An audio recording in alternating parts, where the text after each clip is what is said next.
Public کی calls لیا کرتا تھا، لائیو کالز. تو میں نے آج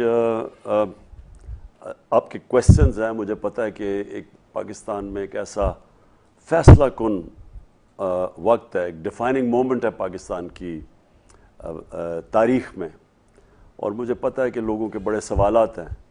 تو میں چاہتا ہوں کہ آج سوال پوچھیں، میں منتظر ہوں آپ کے سوالات کا. جی شروع کریں. Imran Khan, my name is Maryam سلیحریہ and I am a student. میرا آپ سے بالکل غیر سیاسی سے سوال ہے، بٹ اس سے پہلے I really wanted to say something like آپ اپنے لٹرلی ہر جلسے میں آپ لوگوں کا شکریہ ادا کرتے ہیں کہ لائک وہ لوگ نکلے. But for me I don't know about the other people, but I really felt ashamed because I think like this is the least thing we can do for you. You literally sacrifice everything just for us. اور میرا سوال یہ ہے کہ like آپ اتنے مشکل حالات میں سے گزرے ہوئے ہیں، آپ کی نروز اتنی اسٹرانگ کیسے ہیں؟ لائک آپ کو انزائٹی، ڈپریشن یہ چیزیں فیس نہیں کرنا پڑتی، اور آپ کا شیڈیول اتنا ہیکٹک ہوتا ہے، آپ ٹائم کیسے مینیج کرتے ہیں اور آپ اپنے فری ٹائم میں کیا کرتے ہیں؟ اور میں آپ سے اتنا انسپائرڈ ہوں کہ لائک آپ سوچ نہیں سکتے.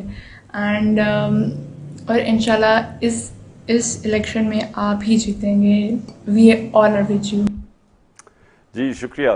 دیکھیں سب سے پہلے تو آپ کو ایک چیز بتا دوں کہ جب پبلک اس طرح جلسوں پہ آتی ہے، اور شاید ہی پاکستان کی تاریخ میں اتنی تعداد میں کبھی پبلک اور حال ہی میں جو جلسے ہوئے ہیں کبھی اس طرح کبھی نکلی ہو.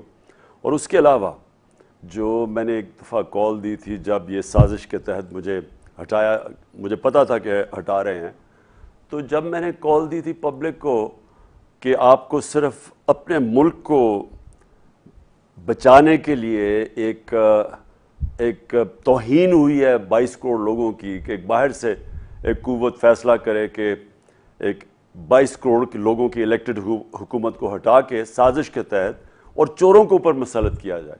تو میں کبھی نہیں سمجھ رہا تھا کہ اتنی پبلک نکلے گی، اور تو میں تو اللہ کا خاص شکر ادا کرتا ہوں کہ اس طرح جس طرح میری عوام نکلی. دوسری دیکھیں، جو اللہ نے انسان کو بنایا نا، ہم اس کی سب سے عظیم مخلوق ہیں.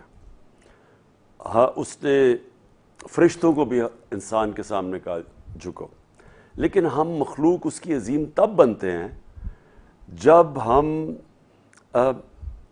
جو اللہ کی جو احکامات ہیں، جو اس کے حکم ہیں، اس پہ چلیں. تو اللہ نے کبھی بھی ہمیں زندگی میں آسان راستہ نہیں بتایا. اس نے جب آپ نماز پڑھتے ہیں تو آپ کیا مانگتی ہیں نماز میں؟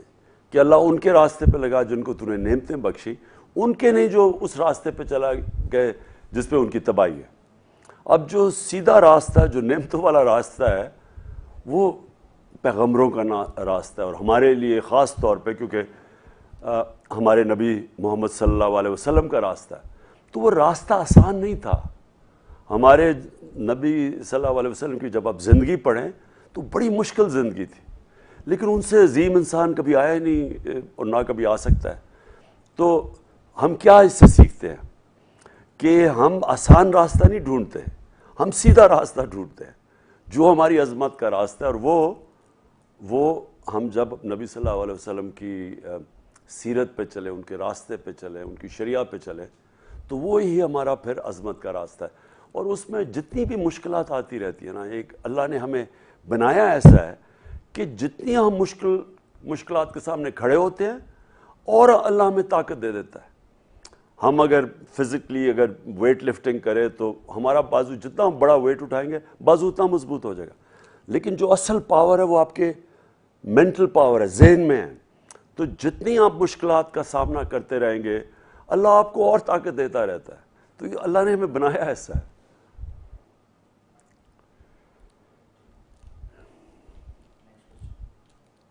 جی نیکسٹ کویسچن.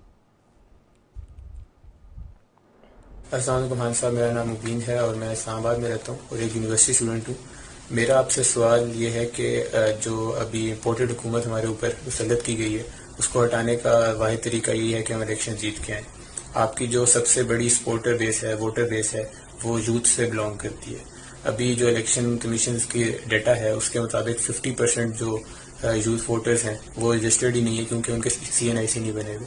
تو آپ ان کو کیا میسج دینا چاہیں گے؟ دیکھیں آج میں ساری اپنی یوتھ کو، کیونکہ دیکھیں فیوچر تو آپ کا ہے، 60% ہماری آبادی 30 سال کی عمر سے کم ہے، اور جو بھی آج ہوگا وہ آپ کی مستقبل کو متاثر کرے گا. کیا یہ انہی چوروں کے نیچے اگر ہم نے زندگی گزارنی ہے تو یہ سمجھ رہے ہیں کہ سب سے زیادہ تو نوجوانوں کا یوتھ ان کا فیوچر متاثر ہے. تو اس لیے بہت ضروری ہے آپ کا کہ آپ اپنی انشور کریں کہ آپ کی ووٹ رجسٹرڈ ہے اور پتہ چلوائیں کہ ووٹ کدھر ہے. کیونکہ میں اپنے یوتھ کو خاص طور پہ کہہ رہا ہوں کہ یہ جو ہم دیکھیں 2 قسم کے انقلاب ہیں نا.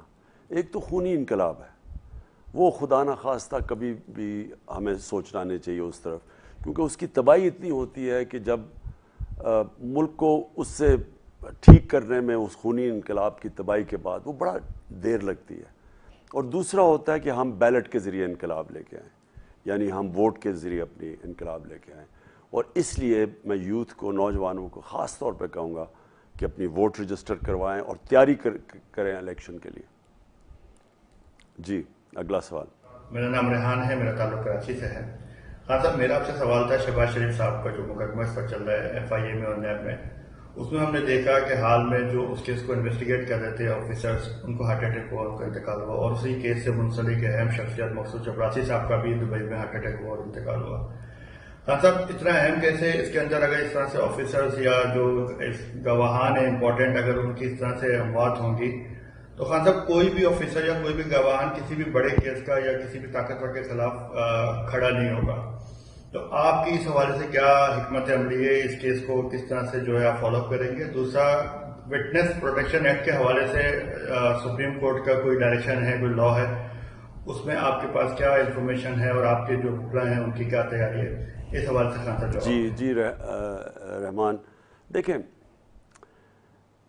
جو ملک ہوتا ہے نا، ایک ملک کیسے ترقی کرتا ہے یہ بڑا امپورٹنٹ ہے آپ سب کے لیے سمجھنا. وہ ملک ترقی کرتا ہے جس کے ادارے مضبوط ہوں.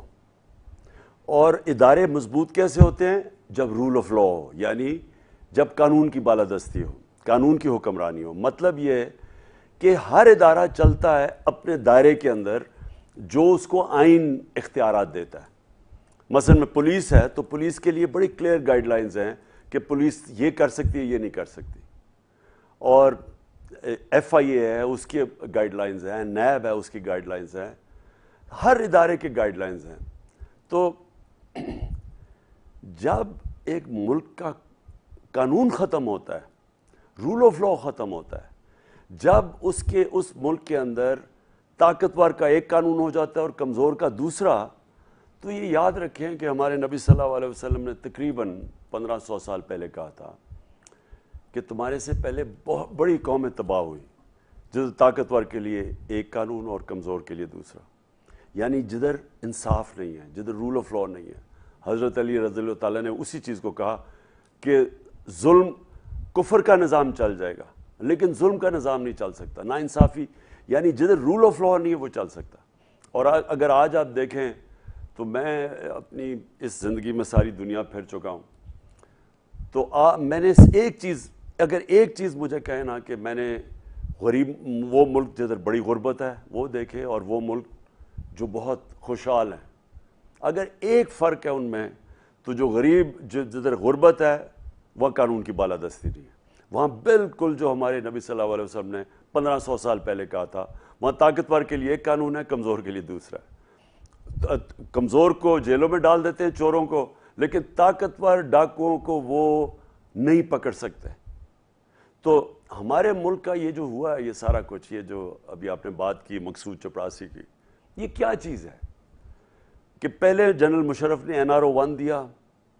اتنا بڑا جنرل مشرف نے نقصان کیا پاکستان پہ، ظلم کیا کہ وہ لوگ جو خود ہی اپنے ایک دوسرے کے خلاف کرپشن کیسز بنائے ہوئے تھے. زرداری کو نواز شریف نے جیل میں ڈالا تھا، زرداری نے نواز شریف کے اوپر حدائبہ پیپر مل کا کیس بنایا تھا، سرے محل کا کیس ان کے دور میں بنا تھا نواز شریف کے، جو پھر $60 ملین پکڑے گئے سوئٹزرلینڈ میں زرداری کے، وہ ان کے دور سے شروع ہوا تھا. تو ان دونوں نے کیس بنائے تھے اور ان دونوں نے کہا تھا کہ ایک دوسرے کرپٹ ہیں. اور جنرل مشرف نے ان کیسز کو صرف اور صرف اپنی پاور بچانے کے لیے ان دونوں کو معافی دے دی اور این آر او دے دیا، جبکہ جنرل مشرف کے پاس اختیارات ہی نہیں تھے کہ آپ چوری، عوام کا پیسہ چوری ہوا تھا، وہ کیسے معاف کر سکتا ہے؟ کوئی میرا اگر میرا پیسہ چوری ہو تو کون چور کو کیسے معاف کرتا ہے؟ میں ہی کر سکتا ہوں نا۔ تو عوام کا پیسہ چوری ہوا تھا۔ اس کے بعد انہوں نے اپنا نیب کا ہیڈ رکھا، انہوں نے اپنا الیکشن کمیشن، تین فیصلے کیے، الیکشن کمیشن، کیئر ٹیکر اور نیب کا ہیڈ۔ اس سے کیا ہوا؟ کھل کے چوری کی دونوں نے۔ 10 سال میں ملک کے اوپر 4 گنا زیادہ قرضہ چڑھا دیا دونوں کے۔ اب جو آج کرپشن کے کیسز بنے ہوئے یہ ان کے دور کے بنے ہوئے تھے۔ اب آئے ہیں تو اب پھر سے میرے 3.5 سال لگے رہے۔ آپ سنیں، میں ہر جگہ کہتا تھا میں ان کو این آر او نہیں دوں گا، کیونکہ یہ مانگ ہی میرے سے این آر او رہے تھے۔ یہ اپنے آپ کو قانون کے اوپر سمجھتے ہیں۔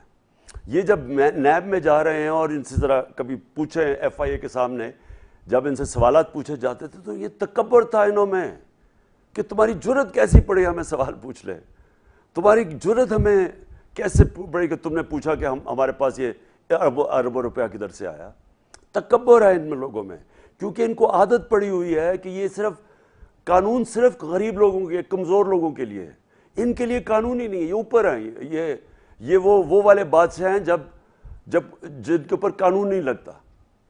تو یہ جو ہوا ہے، یہ جو سب سے بڑا ظلم ہوا ہے، سازش تو خیر امریکی سازش تھی، ساتھ یہاں میر جعفر میر صادق ملے ہوئے تھے، تو اوپر جو بیٹھ کے ہیں وہ لوگ، یہ سب سے زیادہ صرف ملک کی توہین نہیں ہے کہ کرپٹ ترین لوگ جن کے اوپر اربوں روپے کے کرپشن کے کیسز تھے وہ اوپر آ کے بیٹھ گئے، بلکہ انہوں نے ایک اور کام کیا ہے جو انہوں نے پہلے جب 4 گنا زیادہ قرضے چڑھے، این آر او 1 ملا تھا، تو انہوں نے تب بھی سارے ادارے ختم کر دیے تھے۔ اب آتے ساتھ ہی انہوں نے کیا کیا ہے، سب سے پہلے ایف آئی اے کو ختم کیا، اور ایف آئی اے کے اندر کیونکہ یہ شہباز شریف اور اس کے بیٹوں کے اوپر کیسز تھے، اور وہ ایسے کیسز تھے کہ کوئی بچ ہی نہیں سکتا اس میں سے، جس کا اوپن اینڈ شٹ کیسز تھے۔ 16 ارب کے کیسز کیا تھے کہ نوکروں کے انہوں نے اکاؤنٹس میں پیسے لیے اور ادھر سے یہ خاندان کے اوپر ان کے پاس پیسہ آ گیا، تو اور ان کی شوگر مل کے وہ نوکر تھے، اور پیسے جو مقصود چپڑاسی کا نام، کیونکہ 4.25 ارب 475 کروڑ روپیہ اس کے اکاؤنٹ میں آیا۔ اب یہ کیس تھا، بدقسمتی سے ہمارا انصاف کا جو نظام جو تھا وہ ان کو پکڑ ہی نہیں سکا۔ ہم کوشش کرتے رہے، ہم گورنمنٹ میں بیٹھے ہوئے تھے، وہ کبھی ڈیٹس لمبی ہو جاتی تھی، کبھی ان کی کمر میں درد ہو جاتی تھی، کیس ہی نہیں لگتا تھا اس کا، پھر لگتا تھا پھر ایڈجسٹمنٹ، پھر بینچ ٹوٹ جاتا تھا۔ یہ مذاق چلتا رہا ادھر تک، اور تب تک انہیں پتا تھا، یہ سب سے زیادہ شہباز شریف اس سازش کے بیچ میں تھا، اس کو سب سے زیادہ فکر تھی کہ اگر اور تھوڑا ٹائم ہو تو اس نے جیل میں چلے جانا تھا۔ تو انہوں نے آتے ساتھ ہی کیا کیا، اب یہ اس ملک کے لیے المیہ فکر ہے۔ یہ ذرا آپ دیکھیں، میں نے یہ نوٹ کیا ہوا ہے آج کہ ان کے کام کرنے والے 4 نوکر جو تھے، 4 نوکر وہ اب تک مر چکے ہیں۔ سب سے مقصود چپڑاسی، وہ 50 سال کا بھی نہیں تھا، ہارٹ اٹیک سے مر گیا۔ غلام شبیر جو پیسے لا کے ان کو ڈپازٹ کرتا تھا ان کا اکاؤنٹ میں، جو کیا کہتے ہیں، جو رنر تھا، جو پیسے ڈپازٹ، وہ مر گیا۔ محمد رضا وہ ہارٹ اٹیک سے مر گیا، اور گلزار احمد ایک پی این تھا، اس کا بھی پتہ نہیں چلا، وہ بھی مر گیا۔ تو یہ 4 وٹنسز تو مر گئے ہیں۔ اس کے بعد جو 2 انویسٹیگیٹنگ آفیسرز تھے، ایک ندیم اختر، اس کو ہارٹ اٹیک ہو گیا، اور دوسرے جو اصل ان کے آفیسر تھے ڈاکٹر رضوان، وہ ہارٹ اٹیک سے مر گئے۔ اور جو اور بھی انٹرسٹنگ چیز ہے کہ آج کی خبر یہ ہے کہ عمران رضا جو کہ اینٹی کرپشن کے تھے، جو کہ فیصل آباد میں ان کے بڑے وزیر کا اس کا جو انویسٹیگیٹ کر رہے تھے اس کی کرپشن، وہ اس نے کوئی خودکشی کر لی ہے کہ پنکھے سے لٹکا ہوا نظر آیا، جبکہ اور پولیس نے کہا ہے خودکشی ہے، لیکن لوگ کہتے ہیں کہ یہ اس کو مرڈر کیا گیا۔ کہنے کا مقصد یہ ہے کہ یہ کیا پیغام گیا، آج سارے اداروں کے اندر پیغام گیا ہے، ایف آئی اے میں، پولیس میں، نیب میں، ساری جگہ پیغام گیا کہ اگر آپ نے اس مافیا کو ہاتھ لگایا تو آپ کا یہ انجام ہوگا۔